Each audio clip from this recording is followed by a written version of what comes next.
మొక్కకు నోరు లేదు, గడ్డికి నోరు లేదు, మేపుకు నోరు లేదు, కుప్పకు నోరు లేదు.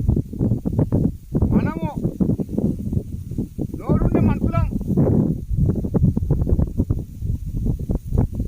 మిషన్లు కొట్టేయడం, మేపులు లేకుండా గడ్డి మందు కొట్టడము ఈ మోపించదు.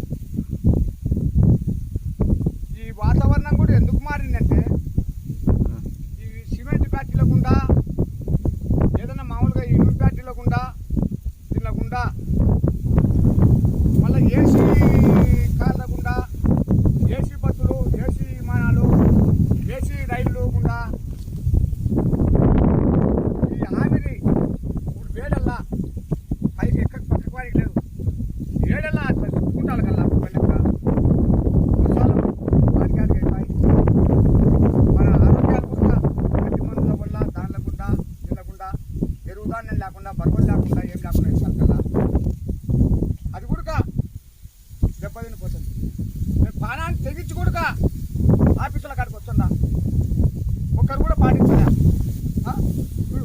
ఏదో మంచి వ్యవసాయం నేర్పాలని వామేసి ఏదో షెడ్ వేసుకున్నా నేను చేసిన ఆ షెడ్ కూడా కుట్టట అవలో ఇప్పట పోయి అట్ట కూడా చేసి ఆ బోరు కూడా పెట్టు అక్కడ అవలో పెట్ట ఆ బట్టి కూడా లేదు ఇవాళ కుట్టు ఆ వాడి కూడా కుట్టు.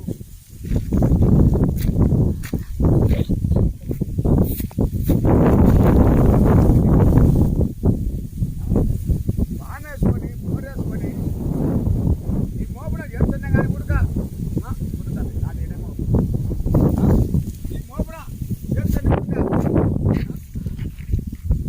ఎవరే కానీ పిక్కలేసింది మెంటల్ లేసింది మాట్లాడతా ఆ ఫలాన్ని తెగించొచ్చే కలెక్టర్ ద్వారా, ఇంజనీర్ ద్వారా, బేయి ద్వారా తిరుపతికి తీసుకుపోయి మెంటల్ చూసేసి సంపాలను అడిగి చంపమని చేసేసిన. వేరే మంచిది మంచి వ్యవసాయస్తుడు పెట్టాను.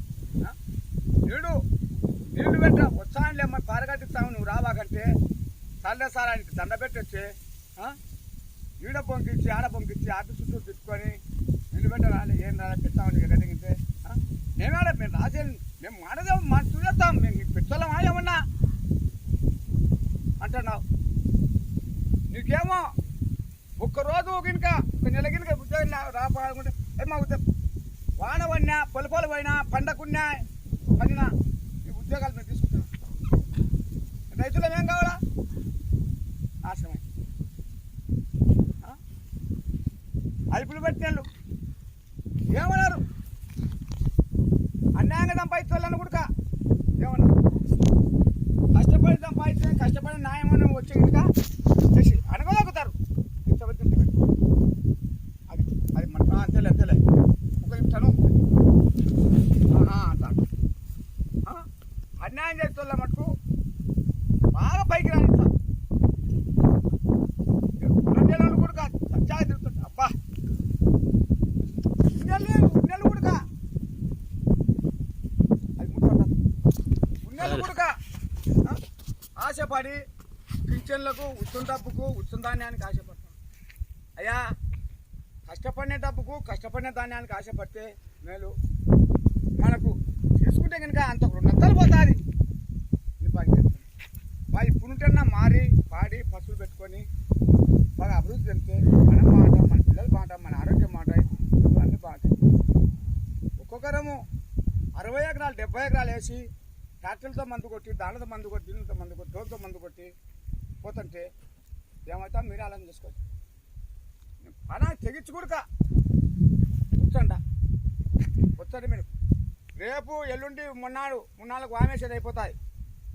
ఎన్నికలు కోడు జరపాకమని మీరు జరిపినారు. ఇప్పుడు నేను వస్తా. మీరు ఎన్నికలు జరగకముందే నాకు ఏదో తీర్మానం చేయరు, మంచిదే చెప్పారు. లేదమ్మా అంటే కనుక నా యావు తీసి తీర్మానం వేసుకో. తొందరగానే నాకేం సంగతి చెప్పారు. మీరు లేట్ చేసినా అంటే కనుక రేపు వస్తా ఖచ్చితంగా. ఇంజనీర్ ఆఫీస్ గేట్ వేస్తా. రేపు 3 నాలుగు ఉన్నాక 2 నాలుగు ఉంటే వాయం అయిపోతుంది. ఇంజనీర్ గేట్ వేస్తా.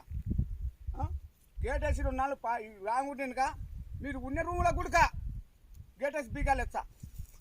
ఆడి కూడా వెళ్ళిపోయినాక అనుకో పోలీస్ స్టేషన్లో కూడా గెట్టచ్చా గెట్ బిగాలచ్చా అది కలెక్టర్ ఆఫీస్ కూడా బిగాలచ్చా తినకపోయాను.